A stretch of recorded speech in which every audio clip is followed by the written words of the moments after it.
आज की इस वीडियो में हम बात करने वाले one of the greatest and one of the oldest cinema industry यानी मराठी सिनेमा इंडस्ट्री। बात करने वाले उस सिनेमा इंडस्ट्री की जिसने भारतीय सिनेमा की नींव रखी।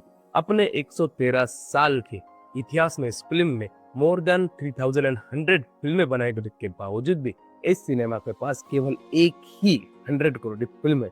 बात करने वाले हैं उस सिनेमा इंडस्ट्री की जिसने पुष्पा के 1800 करोड़ रुपीस में से महज 400 करोड़ रुपीस अकेले महाराष्ट्र से आए थे और छावा के 500 करोड़ रुपीस जिस महाराष्ट्र से आए थे उसी महाराष्ट्र की फिल्म इंडस्ट्री यानी मराठी फिल्म इंडस्ट्री आज खत्म होने वाली है। आज के इस वीडियो में हम बात करने वाले इसी मराठी फिल्म इंडस्ट्री के राइज एंड फॉल के बारे में। आखिर क्या हो रहा है इस इंडस्ट्री के साथ, आखिर क्यों मराठी इंडस्ट्री दिन पर दिन खत्म होती जा रही। वो इंडस्ट्री जिस इंडस्ट्री की फिल्मों को रीमेक बनाकर केवल हिंदी ही नहीं बल्कि तमिल, तेलुगु, मलयालम फिल्म मेकर्स ने करोड़ों छापे। आखिर कैसा क्या गलत हो रहा है इस इंडस्ट्री के साथ और ऐसा कौन कर रहा है जिसकी वजह से इंडस्ट्री दिन पर दिन खत्म होती जा रही। वही सब जानेंगे हम आज के इस वीडियो में इन डिटेल। कसं काय मंडळी हम मराठी इंडस्ट्री के राइज एंड फॉल को पूरे 4 चैप्टर में डिस्कस करेंगे, जहां पर हम पहले चैप्टर में डिस्कस करेंगे कि आखिर कब मराठी सिनेमा शुरू हुआ था, मराठी सिनेमा की नींव किसने रखी थी और अब तक मराठी सिनेमा ने क्या किया है। सेकंड चैप्टर में हम डिस्कस करेंगे कि मराठी सिनेमा की टॉप 10 हाईएस्ट ग्रॉसिंग फिल्म में उनका टोटल बॉक्स ऑफिस कलेक्शन कितना होता है और सबसे ज्यादा किस फिल्म ने कलेक्शन किया है। वहीं पर तीसरे चैप्टर में हम डिस्कस करेंगे कि आखिर ऐसा कौन सा इशू हो रहा है जिसकी वजह से मराठी सिनेमा इंडस्ट्री दिन प्रतिदिन खत्म होती जा रही है और उसके लिए कौन जिम्मेदार है। वही सब जानेंगे in detail. Fourth and final chapter में हम डिस्कस करेंगे कि ऐसी कौन सी वो फिल्म आने वाली जिसकी वजह से केवल मराठी सिनेमा इंडस्ट्री को भारत में ही नहीं बल्कि विदेशों में भी जाना जाएगा और वर्ल्ड वाइड मराठी सिनेमा एक अलग तरह का ऑप्शन बनकर उभरेगा लोगों के लिए। जो मैजिक बाहुबली ने तेलुगु सिनेमा के लिए किया था वही मैजिक वो अपकमिंग फिल्म मराठी सिनेमा के लिए करेगी और मराठी सिनेमा वापस अपने पैरों पर खड़ा हो जाएगा। इन सब 4 चैप्टर में हम इन डिटेल जानेंगे मराठी सिनेमा का राइज एंड फॉल। चैप्टर 1 में हम डिस्कस करेंगे कि मराठी सिनेमा का बॉर्न कैसे हुआ। तो आपको बता तो चलो कि भारतीय सिनेमा का ऑस्कर जिस शख्स के नाम पर रखा गया है यानी श्री दादा साहब फाल्के, उन्होंने 1913 में मराठी सिनेमा इंडस्ट्री की शुरुआत की थी। आपको बताना चलूंगा कि 1913 से लेकर अब तक यानी अपने 113 साल के इतिहास में मराठी सिनेमा ने 3100 फिल्में बनाई है और हर साल कम से कम 80 से 100 फिल्में मराठी इंडस्ट्री की तरफ से आती है। बट उसके बावजूद भी गिनी चुनी ही कुछ फिल्में हैं जिनके बारे में हम जानते हैं। उनमें से अगर 1-2 ही फिल्में होगी, सैरा डलवेर जैसी फिल्में जिनको हम जानते हैं, बट इसके बाद कोई ऐसी फिल्म नहीं है मराठी की तरफ से जिसे ग्लोबल लेवल पर उतनी पहचान मिली हो। बट वो मराठी फिल्म इंडस्ट्री का दुर्भाग्य है कि Marathi audience, Marathi film makers and Maharashtrian लोग ही मराठी सिनेमा इंडस्ट्री को सपोर्ट नहीं करते। क्या नहीं है मराठी सिनेमा के पास? यदि आपको कोई भी फिल्म जॉनरा देखना है और आपको मराठी थोड़ी भी समझ में आती है तो आप एक बार मराठी सिनेमा ट्राई कर सकते हैं। आपको कॉमेडी, रोमांस, एक्शन, ड्रामा सब कुछ देखने को मिलेगा। आपको कॉमेडी देखनी है तो 80s, early 80s, 90s and 20s की फिल्में देखिए, जिसमें मैं आपको कुछ गिनी चुनी फिल्में बताऊंगा जैसे बड़वा बलवी, पड़वा पलवी, नाना मामा, दे धक्का। ये ऐसी मराठी कॉमेडी फिल्में जिनका जॉनरा, जिनकी कॉमेडी लेवल नेक्स्ट लेवल है। यदि आपको ड्रामा देखना है, मी शिवाजीराजे भोसले बोलते हो, जो हुआ, अगर भाई अरिच्छा, ये ऐसी फिल्में हैं जिनका आप अगर ड्रामा देखोगे तो आप लिटरली हिल जाओगे। यदि आपको एक्शन देखना है तो रोशी पैटर्न, ले भारी, मावली, ये ऐसी फिल्में हैं जिनका एक्शन भी नेक्स्ट लेवल है। और आपको रोमांस देखना है और प्यार देखना है तो फिर आप सैराट देखिए, प्यार भरी लव स्टोरी देखिए, दुनियादारी देखिए। मतलब कि हर तरह का जॉनरा आपको मराठी सिनेमा के पास देखने को मिलेगा। पर इसके बाद भी मराठी सिनेमा ग्रो नहीं कर पा रहा है। इसके लिए कहीं ना कहीं Marathi audience, Marathi film makers और थोड़ा बहुत बॉलीवुड जिम्मेदार है। वो हम अगले चैप्टर में डिस्कस करेंगे। चैप्टर 2 में हम डिस्कस करेंगे टॉप 10 हाईएस्ट ग्रॉसिंग मराठी फिल्मों के बारे में। उससे पहले मैं आपको कुछ आंकड़े बताना चलूंगा, जहां पर पुष्पा जो 2024 की सबसे बड़ी मेगा ब्लॉकबस्टर फिल्म थी जिसने बॉक्स ऑफिस पर 1850 करोड़ से भी ज्यादा का कलेक्शन किया था और भारतीय सिनेमा इतिहास की 3rd हाईएस्ट ग्रॉसिंग फिल्म बन चुकी है। उस फिल्म का जो total world wide gross box office collection था उसमें से 850 करोड़ तो केवल हिंदी बेल्ट से आया था और हिंदी बेल्ट के 850 करोड़ में से जो 400 करोड़ रुपीस है वो अकेले महाराष्ट्र से आया था। और आप सोच सकते हैं महाराष्ट्र में मैक्सिमम कौन सी पॉपुलेशन रहती है और महाराष्ट्र में रहने वाली अभी के तौर पर मैक्सिमम लोगों को तो मराठी समझ में आती ही होगी, बट इसके बावजूद भी एक भी मराठी फिल्म ऐसी नहीं है जिसने बॉक्स ऑफिस पर 400 करोड़ रुपए का कलेक्शन किया हो। वहीं पर बात करें पिछले साल की सबसे बड़ी और सबसे मेगा ब्लॉकबस्टर फिल्म की लिस्ट में तीसरे पायदान पर रहने वाली फिल्म छावा, जिसने बॉक्स ऑफिस पर 795 करोड़ रुपए कलेक्शन किया था, उस फिल्म का ऑलमोस्ट 70% बॉक्स ऑफिस कलेक्शन तो अकेले महाराष्ट्र से आया था। उस फिल्म में से लगभग लगभग 450 से 500 करोड़ रुपीज का बॉक्स ऑफिस कलेक्शन अकेले महाराष्ट्र से आया था, और वो भी पूरा का पूरा मराठी बेल्ट से आया था। आप सोच सकते हो कितना बड़ा कलेक्शन एक स्टेट किसी फिल्म को दे सकता है, बट अनफॉर्चुनेटली एक फिल्म का अकेला बॉक्स ऑफिस कलेक्शन 450 करोड़ रुपए और दूसरी फिल्म का अकेला बॉक्स ऑफिस कलेक्शन 400 करोड़ रुपए जिस स्टेट से आता है, उसी स्टेट की जो फिल्म इंडस्ट्री, उस फिल्म इंडस्ट्री की टॉप 10 हाईएस्ट ग्रॉसिंग फिल्म की लिस्ट निकालेंगे तो उन 10 फिल्मों का टोटल बॉक्स ऑफिस कलेक्शन पता है कितना निकलता है? सिर्फ 550 करोड़ रुपए। और ये काफी दुख की बात है, क्योंकि यदि हम हिंदी, तमिल, तेलुगु, मलयालम और कन्नड़ा, ये रीजनल लैंग्वेज वाली इंडस्ट्री है, उनके साथ अगर हम मराठी फिल्म इंडस्ट्री को कंपेयर करके देखेंगे तो काफी पीछे नजर आती है। जहां पर मराठी फिल्म इंडस्ट्री के पास केवल एक सिंगल फिल्म है जिसने बॉक्स ऑफिस पर 100 करोड़ के आंकड़े को छुआ, और वो फिल्म है सैराट। दूसरे नंबर पर आती है रितेश देशमुख की फिल्म वेड, जिसने 75 करोड़ रुपीस का कलेक्शन किया। तीसरे नंबर पर नाना पाटेकर सर की नट सम्राट, जिसने 55 करोड़ रुपीस का कलेक्शन किया था। चौथे नंबर पर रितेश देशमुख की फिल्म है लयबारी, जिसने अप्रॉक्स 41 करोड़ रुपीस का कलेक्शन किया था। तो पांचवें नंबर पर है नवाजुद्दीन सिद्दीकी की ठाकरे, जिसने बॉक्स ऑफिस पर 40 करोड़ का कलेक्शन किया हुआ है। सातवें नंबर पर है पावन खेम, जिसने बॉक्स ऑफिस पर 32 करोड़ रुपीस का कलेक्शन किया है। आठवें नंबर पर है टाइम पास, जिसने बॉक्स ऑफिस पर 33 करोड़ रुपीस का कलेक्शन किया हुआ है। 90वें नंबर पर है दुनियादारी, जिसने बॉक्स ऑफिस पर 31 करोड़ का कलेक्शन किया, और 10वें नंबर पर है मी शिवाजी राजे भोसले बोलते, जिसने बॉक्स ऑफिस पर 25 करोड़ रुपीस का कलेक्शन किया हुआ। यानी इनमें से केवल एक ही फिल्म ऐसी है जिसने बॉक्स ऑफिस पर 100 करोड़ के आंकड़े को छुआ है, और 3 ही फिल्में ऐसी है जिन्होंने बॉक्स ऑफिस पर 50 करोड़ के आंकड़े को पार किया। बाकी एक भी फिल्म ऐसी नहीं है जिसने बॉक्स ऑफिस पर बवाल काटा हो। और वही हम अदर रीजनल लैंग्वेज की फिल्मों के साथ यदि मराठी फिल्म इंडस्ट्री को कंपेयर करके देखेंगे तो बताता चलो कि मराठी फिल्म इंडस्ट्री से भी 20 साल बाद जिस इंडस्ट्री की शुरुआत हुई थी तेलुगु सिनेमा, उसके पास अब तक 60 ऐसी फिल्में हैं जिन्होंने बॉक्स ऑफिस पर 100 करोड़ से ज्यादा का कलेक्शन किया है। वहीं पर तमिल सिनेमा, जिसकी शुरुआत तेलुगु के साथ ही हुई थी, उसने भी बॉक्स ऑफिस पर 100 करोड़ 30 फिल्में दी है। और जो इन दोनों से कई गुना बाद में शुरू हुआ, यानी कन्नड़ा सिनेमा जो अर्ली 60s में शुरू हुआ था, उसने बॉक्स ऑफिस पर अब तक 8 ऐसी फिल्में दी है जिन्होंने 100 करोड़ का कलेक्शन किया हुआ है। और मलयालम सिनेमा, जिसका बजट ऑलमोस्ट मराठी फिल्मों जितना ही होता है, इसके बावजूद भी उस मलयालम सिनेमा ने अब तक बॉक्स ऑफिस पर मोर देन 12 फिल्में ऐसी दी है जिन्होंने बॉक्स ऑफिस पर 100 करोड़ रुपीस का कलेक्शन किया। तो आप समझ सकते हो कि उन रीजनल सिनेमास के पास मतलब 2 डिजिट में फिल्में हैं। सिर्फ कन्नड़ा के पास 8 फिल्में हैं, बट अगर हम ऋषभ शेट्टी की कांतारा लीजेंड 1 को भी पकड़ेंगे तो 9 फिल्में होती है। बट बाकी सभी इंडस्ट्री के पास ऑलमोस्ट 2 डिजिट में ऐसे फिल्में हैं जिन्होंने बॉक्स ऑफिस पर 100 करोड़ नहीं बल्कि 200, 300, 500 करोड़ का कलेक्शन किया। बट मराठी सिनेमा के पास केवल एक फिल्म है जिसने 100 करोड़ का कलेक्शन किया। तो इसके लिए जिम्मेदार कौन है? इसके लिए जिम्मेदार है पूरी तरह से मराठी ऑडियंस। जी हाँ दोस्तों, मैं आपको बताना चाहूँगा कि मराठी ऑडियंस बड़े प्राउडली कहती है कि हमें मराठी सिनेमा पसंद है। क्यों भाई?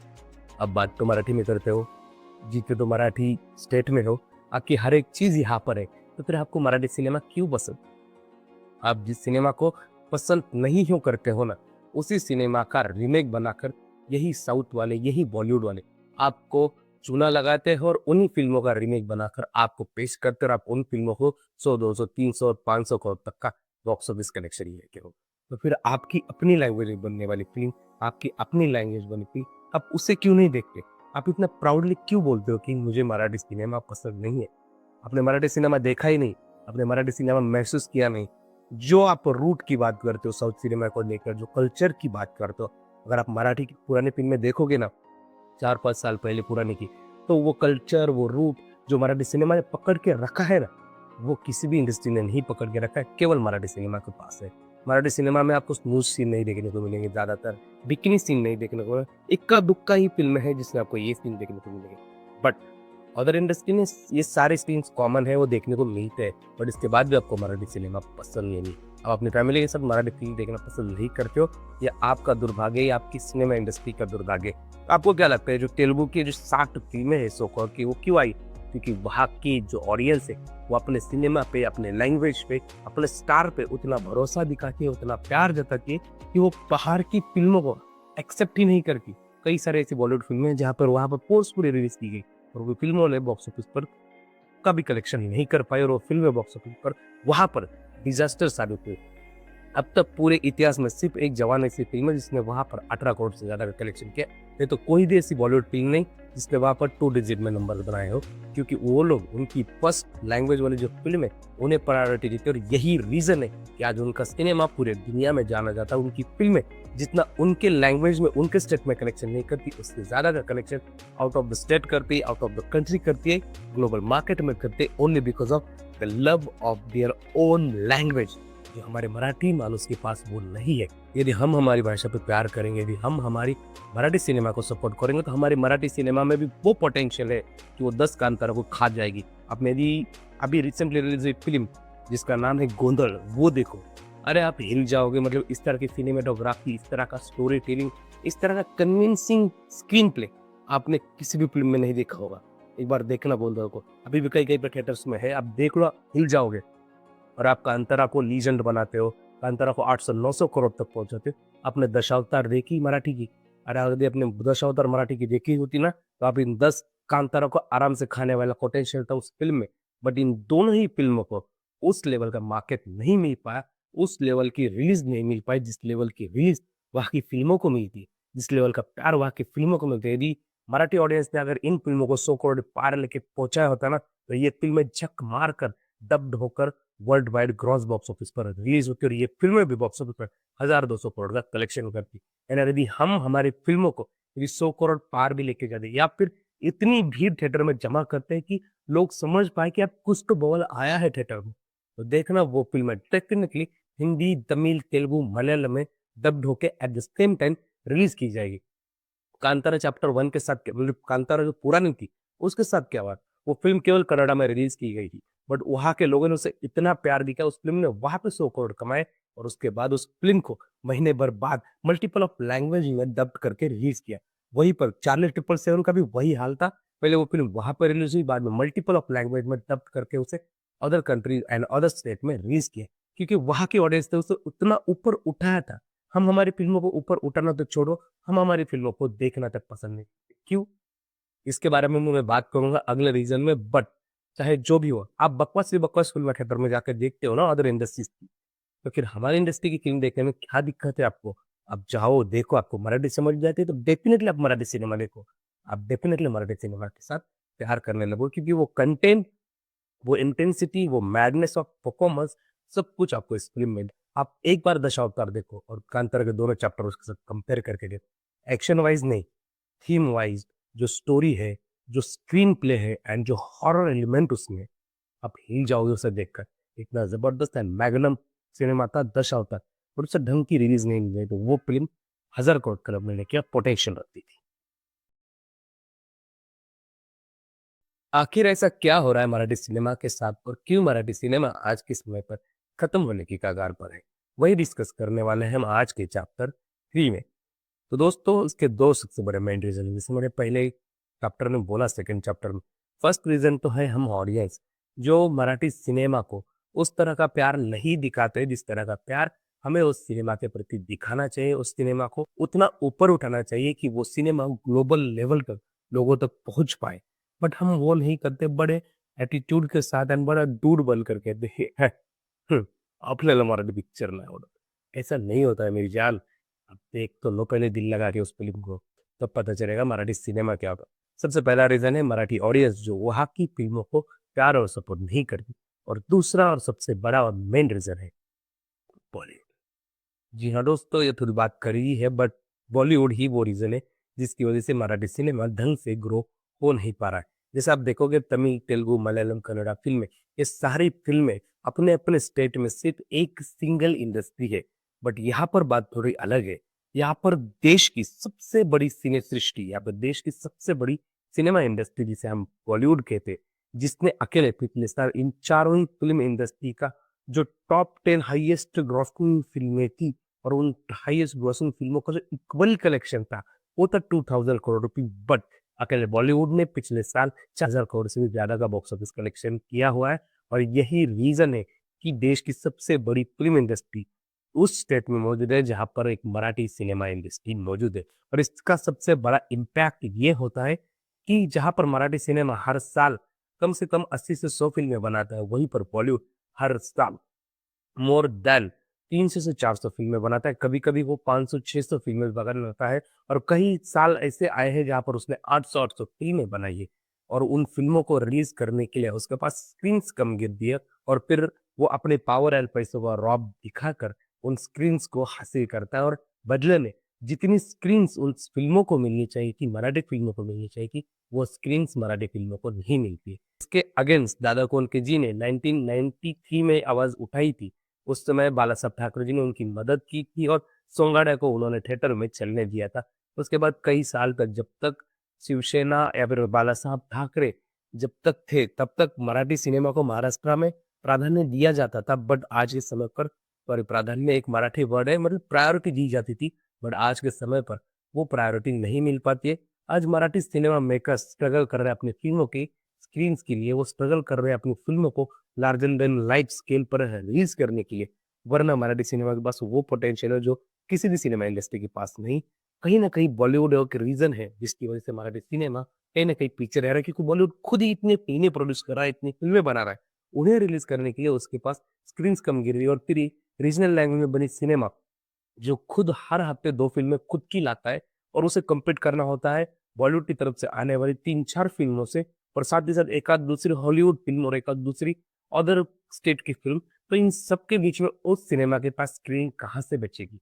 और अगर उस जितनी भी स्क्रीन्स उसे मिल रही है, अगर उन स्क्रीन पर वो सिनेमा यदि हाउसफुल चलता है, उस सिनेमा को लोग दिल खोलकर प्यार दिखाते, तो जग मार के थिएटर कॉर्नर्स, जो डिस्ट्रीब्यूटर्स है, वो सब उस फ़िल्म को स्क्रीन्स देंगे, क्योंकि हम सबको पता है, जिस जो चलता है, उसका ही बोलबाला बनता है। क्योंकि हमने देखा है, जो फ़िल्म बॉक्स ऑफिस पर अच्छा प्रदर्शन करती है, ऑब्वियसली फिर चाहे कितने भी बड़े स्टार की फ़िल्म क्यों ना हो, या फिर हॉलीवुड की फ़िल्म हो। यहाँ पे अभी अवतार के साथ वो हुआ, जब धुरंधर चल रही थी, तो अवतार को किसी ने भाव नहीं दिया। सिंगल स्क्रीन पर अवतार रिलीज़ करनी हुई।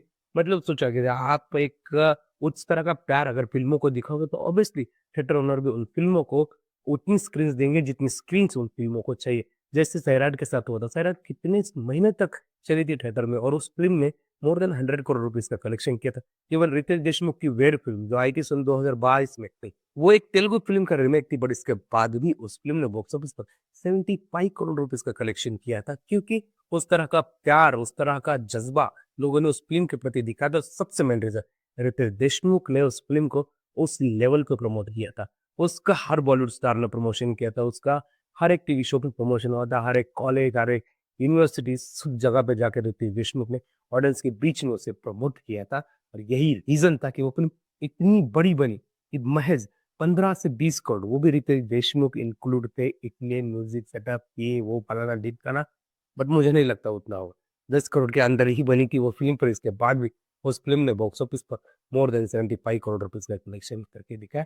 मतलब यदि ऑडियंस अगर प्यार दिखाएँगी और उस फ़िल्म को ढंग से ऊपर उठाएँगे, तो अमूमन जैसा हर फ़िल्म के साथ होता है, उसे भी स्क्रीन्स मिलेंगी, उसे भी थिएटर ओनर खुद स्क्रीन देंगे और फ़िल्म कहीं न कहीं पर बॉलीवुड फ़िल्मों को तो ओवरटेक करना इम्पॉसिबल नहीं है, बट अपने आप को उस लेवल पर पहुँचाएगी जिस लेवल पर अदर रीजनल लैंग्वेज की फ़िल्म सिनेमा इंडस्ट्री ने अपने आप को पहुँचा है। तो ये हमारा कर्तव्य बनता है कि हम हमारे सिनेमा को प्यार दिखाएँ और जब वो थिएटर में रिलीज़ हुए, तो उन्हें डेफ़िनिटली जाके देखें। मैं आपको एक फ़िल्म सजेस्ट करूँगा जो अभी के टाइम पे रिलीज़ हुई है, जिसका नाम है क्रांति ज्योति विद्यालय। जाके देखें, काफ़ी बवाल फ़िल्म है, इमोशन से भरपूर एंड कॉमेडी का हल्का-फुल्का डोज़ भी आपको उसमें देखने को मिलने वाला है। और अब बात करते हैं फाइनल एंड आखिरी चैप्टर की, जिसमें हम डिस्कस करने वाले कि कैसे मराठी सिनेमा कमबैक कर सकता है, कैसे मराठी सिनेमा के पास वो बाहुबली जैसी फ़िल्म आने वाली है, जिसकी वज़ह से मराठी सिनेमा ग्लोबल लेवल पर पहचाना जाएगा। तो जी हाँ दोस्तों, हमारा आज का 4th एंड फाइनल चैप्टर में हम उसी बारे में डिस्कस करेंगे।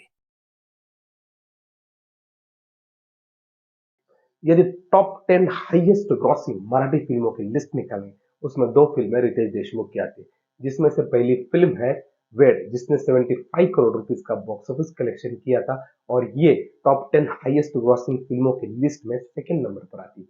वहीं पर बात करें फोर्थ नंबर की फिल्म जिसका नाम है लय भारी, रितेश देशमुख की ऑफिशियली फर्स्ट मराठी फिल्म थी जिसने बॉक्स ऑफिस पर 48 करोड़ रुपीस का कलेक्शन किया था। और वही रितेश देशमुख अब एक ऐसी फिल्म लाने जा रहे हैं जिसे वो पैन इंडिया लेवल पर, ट्रूली पैन इंडिया लेवल पर रिलीज करने वाला। ये प्रॉपर हिंदी, तमिल, तेलुगु, मलयालम, कन्नड़ा लैंग्वेज में रिलीज होने वाली और ये फिल्म बॉक्स ऑफिस पर डेफिनेटली ब्लास्ट करेगी। इसका रीजन बताता हूँ।